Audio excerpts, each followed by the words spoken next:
Hello, this is meteorologist Brad Warner from Region Weather Live, your YouTube source for weather across the Dakotas and Minnesota. Yes, we do have a storm coming in that's going to be affecting us Tuesday and in through Wednesday. And while this won't be the most potent or the most snowiest storm we've seen so far this year, the combination of some strong winds and the snow will likely cause some hazardous travel conditions across our region. So we're going to go on and take a look. And here we are this Sunday evening, and that low is just coming on shore way down in the Baja of Mexico.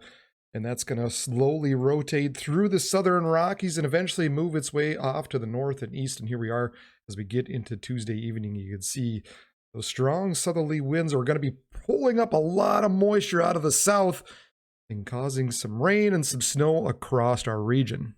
And we're going to start off the forecast here Tuesday morning at 6 a.m. And you can see already by this point, we've got some rain being forecasted along the South Dakota and Minnesota border. The possibility of maybe some freezing rain still in some areas that haven't quite reached above zero by this point. And we also have just a little bit of snow now working into western parts of North Dakota. At this point, we also have some strong south-southeasterly winds. Now, mind you, at this point, we're not dealing with any snow. So at this point, really shouldn't be much of a problem other than the impact on some high-profile vehicles. By noon on Tuesday, that moisture continues to stream to the north, and those temperatures will continue to warm as some warmer air gets pushed in. So those areas that had a little bit of that freezing rain early have now warmed up by the noon hour. That freezing rain possibility now moving into southeastern North Dakota and into northern parts of Minnesota by this point. And some light snow continues out into the western portions of the Dakotas as the cold air just begins to start to wrap into the region. Now by 3 p.m. already on Tuesday, you can see the rain starts to transition over to snow in the eastern parts of the Dakotas and northern Minnesota. We continue to have some strong southerly winds driving some of these windswept brains down here in the far southeastern parts of Minnesota. And strong, gusty northwesterly winds begin to push eastward and will eventually impact these areas that are going to be receiving snowfall. Now, it looks like by 6 p.m. on Tuesday evening is when things really become interesting. We have all this moisture that continues to stream northward, but it's really starting to run into that cold air further to the north, and that transition really takes place quickly where we got the rain and the snow, and where that transition of snow sets up is likely where it's going to be the heaviest, where the heaviest snowfall is going to occur. So this boundary is going to say a lot here, especially into the evening hours on Tuesday evening. So should this slide a little bit further south and east, perhaps the heaviest snowfall will slide south and east along with it. At the same time, if this line continues or should move to the north and west, of course, that means more rain for some of you guys, but also more snow for those of you just a little bit to the north and west as well. So where this snow line sets up into the evening hours Tuesday evening will really become critical as to who exactly will receive the most amount of snow out of this system. Now you can also see at the same time these strong northwesterly winds begin to push into some of these areas that are beginning to pick up some snow. So we're already going to be seeing some blowing and drifting snow as we get into that Tuesday evening time frame. Again, this is right around 6 p.m. Now by 9 p.m. Tuesday evening, even more cold air works into the region. Even more snow begins to take over. Again, where that rain and snow line sets up will really become critical as to how much snow will actually fall in some areas. Those of you in eastern parts of Minnesota still haven't made the transition completely over to snow.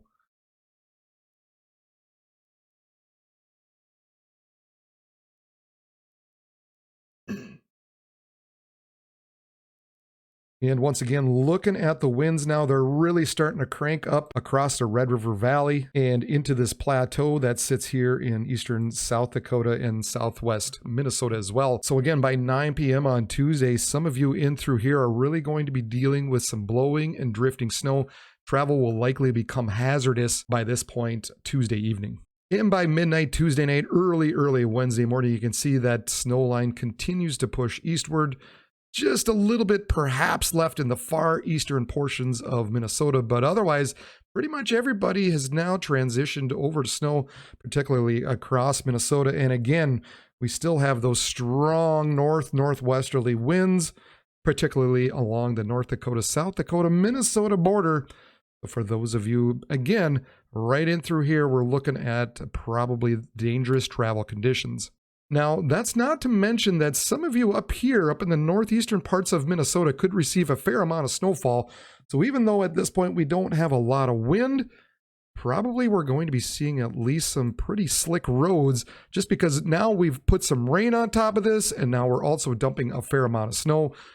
So the roads will become slippery as we get towards that midnight time frame. Maybe not as big a concern about the visibilities, it's just the roadways that are going to become a problem. Now by 3 a.m. on Wednesday, that snow begins to die off already. Everybody has now pretty much transitioned over to snow across Minnesota. We don't have a lot of snow left further off into the west, but we continue to have snow, like I said, up in the northern and northeastern parts of Minnesota.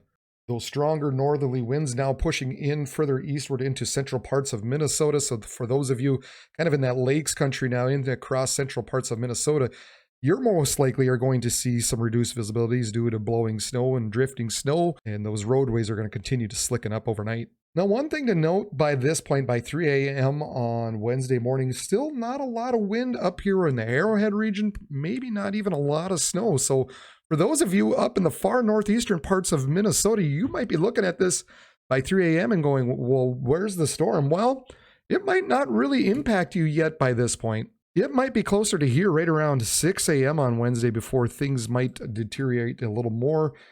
Those northwesterly winds now beginning to move into your area. So it might take a little bit more so into Wednesday morning until some of you up in the far northeastern parts of that Arrowhead region really start to see the conditions deteriorate. Otherwise, by this point, you can see that snow line continuing to push off to the north and east. Perhaps a little bit of light flurries yet remaining right in through there. But we continue to have the strong northerly winds gusting to 40, maybe even 45 miles per hour, and will likely continue to create some hazardous travel conditions across a good portion of Minnesota and eastern reaches of the Dakotas. All right, and you can see because of all that madness, the Duluth and Grand Forks National Weather Service has issued basically a special weather statement now, because this is still pretty far out there.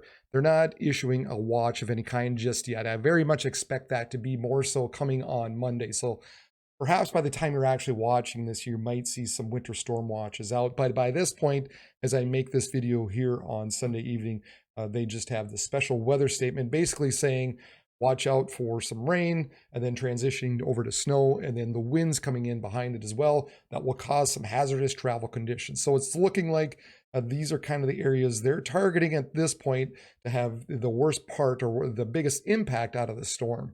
Right now, I'm going to show you a couple of graphics here. And this first one that we're starting off with is the timing of the snowfall across our area. Now, a couple things to note. Off here in the western parts of the Dakotas, you're going to be seeing possibly some light snow starting by 6 a.m. already on Tuesday, but it's expected to be light, so really not too concerned about it. But mind you, this area in green is by 6 p.m. on Tuesday. So that means anytime by 6 a.m., between 6 a.m. and that 6 p.m. time frame, some of you could be seeing some snow. Now, another thing to note is before it transitions, particularly across Minnesota here, you're looking at rain first. Some of you are going to be looking at rain, perhaps even some freezing rain before it transitions over to snow. So keep that in mind, because we're putting down a layer of liquid underneath before we put on top of that snow, which means some of those roads could really become slippery as temperatures continue to drop overnight, Tuesday night into Wednesday morning. And so we're looking at this changeover to happen here into Minnesota in this green areas by 6 p.m. on Tuesday. Now, these areas in blue here are going to be in between 6 to 9. Now, I just noticed this, folks. It says Wednesday on here. That should be Tuesday. Sorry about that. This should be 6 to 9 p.m. on Tuesday. But basically for you guys in through the blue, somewhere between that 6 to 9 p.m. time frame. And then in yellow here, we're looking at 9 to midnight before that rain transitions over to snow. And then for the remainder of you, basically after midnight up and through Wisconsin, and the remainder of whatever's left into Minnesota, eventually you guys will transition over to snow as well. All right, now here's my early estimate as to how much snow will fall.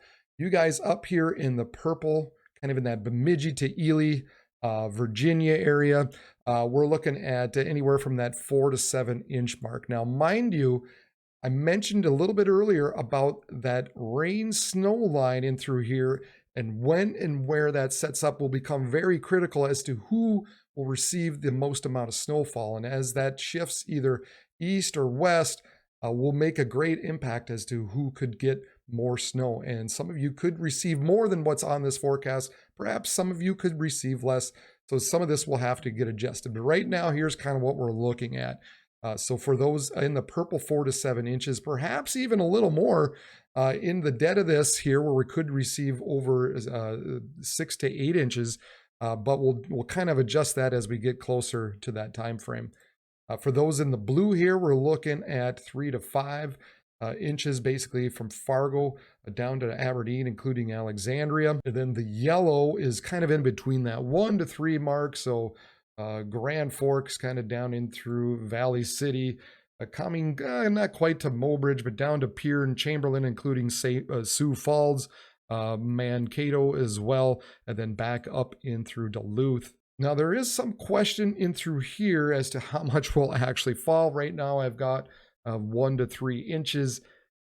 Some of that storm amount could adjust a little bit. It might be less than an inch even for some of you in through here, but I think at this point, I'm going to kind of include it in that 1 to 3 inch mark at this point. And then some of you in the higher elevations, the Black Hills, could see in that 3 to 5 range as well. Now, the remainder of you here in the green, we're looking at an inch or less, and that includes the Twin Cities area, Rochester. And that's because you're just going to be hanging on to that rain just long enough until that snow continues, until that storm continues to push to the north and east. So you're going to be sitting in that rain a little bit longer, and then it's going to turn over to snow, and then the snow is going to move out. So that's why we're looking at probably not a ton of snow for you down here in the Twin Cities. At least that's what is expected at this point. And then for the remainder of you here in through the Dakotas as well, you might see some light flurries and snow showers throughout the day on Tuesday and into Tuesday night, where you could pick up just a little light accumulation, but not much expected for you guys there. All right, and for those of you in this black circle here, we're looking at the best potential for seeing some blowing snow. So we're looking at the drifting, the blowing, those visibilities becoming reduced, the roads becoming slippery. Mind you, some of those winds eventually push off to the north and east, so you're going to be dealing with the heavier snowfall, as I mentioned earlier, up here closer to that Ely and Virginia area. But the winds are really going to be blowing, really going to be cranking in through this area here where I've got the black circle. And this area marked in red is the best chance for seeing some blizzard conditions. So just south of Grand Forks, but including Fargo, Wahpeton, Detroit Lakes, Fergus Falls, Alexandria, just maybe missing Bemidji. It'll be close, but I think you guys in through here probably have the best chance for seeing at least near blizzard conditions, particularly as we go through the night, Tuesday night, and into the early parts of Wednesday morning. So I-94 basically in through here could really become a problem travel-wise as we get Tuesday morning. So keep that in mind for those of you in through there as we start off the day on Wednesday. The last thing I want to show you here is the forecasted highs, and we're just going to go through this quick, but mainly to see how the temperatures are going to dip down behind the storm and then pop back up as we get into the weekend. So for Monday, everybody above freezing. We're really looking at a really, really nice warm day for everybody here across the region to start off the week. Tuesday starts to cool down up here in the north and west, but mind you, we continue to have some warm air being pumped in out ahead of the system, so we're still looking at above freezing down in the south and east. And look at this, folks, on Wednesday. These are the high temperatures as that cold air really gets sucked into the region. High temperatures only reaching the single digits up here in northeastern parts of North Dakota. And some of these highs out here into the eastern parts of Minnesota, those will be very early in the morning on Wednesday, and more cold air will travel down to the south and east and likely bring temperatures down throughout the day here into southeastern parts of Minnesota on Wednesday. Thursday remains cold out in the east as that cold air remains trapped, but the return of the warm air begins further out in the west, as you can see temperatures begin to rebound out in the western Dakotas. And by Friday, that cold air begins to retreat even more. And by Saturday is really not looking too bad for everybody. We're looking at the mid to upper 20s up here in the north, which isn't bad for this time of year.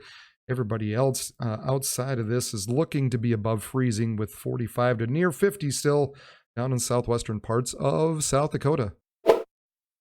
And so we're going to keep a real close eye on where that transition line is going to set up Tuesday evening between that 6 p.m. to midnight time frame. And where that sets up is going to be really critical as to who will receive the most amount of snowfall out of this system. Now, that might not even be the biggest difference maker. Really, what's going to be the problem is the winds. So some of you, maybe you might not see as much snow as is forecasted, but it won't matter because more than likely you're going to be dealing with 40, 50 mile an hour winds, reduced visibilities, hazardous travel conditions. So you might not get quite the large amount of snow, but you're still going to see the impacts out of this. So, and then for those of you up in the northeastern parts of Minnesota, that might be a little more critical as to where that heavy line, that snow line sets up, just because you're not dealing as much with the winds. You're really more concerned with how much snow you're going to get. So that rain snow line, that transition line is probably more critical for you guys more than anybody. So we'll continue to monitor this. I will have another update out probably late Monday night. It's going to be late Monday night. So look for it as you wake up Tuesday morning so you know what to expect as we go into Tuesday evening and wake up for your Wednesday morning. Wednesday morning is going to be the problem, folks. So make sure you subscribe down below. That way you know when I have uploaded a video and you can check it out right away, because I know you're going to be excited and you're going to be like, what's going on, Brad? Somebody tell me what's going on. And I'm going to tell you. So make sure you smash that subscribe button down below. Smash the like button as well. That helps my channel out. Give me the old thumbs up. Appreciate it very much. And I would love to have you as a member. So hit the join button down below. And I would love to have you as a member. And I just bumped my microphone. I'm so excited. I want you to be a member that I'm bumping my microphone. Please do that. All right, everybody. For Region Weather Live, I am meteorologist Brad Warner, and everybody have a good day.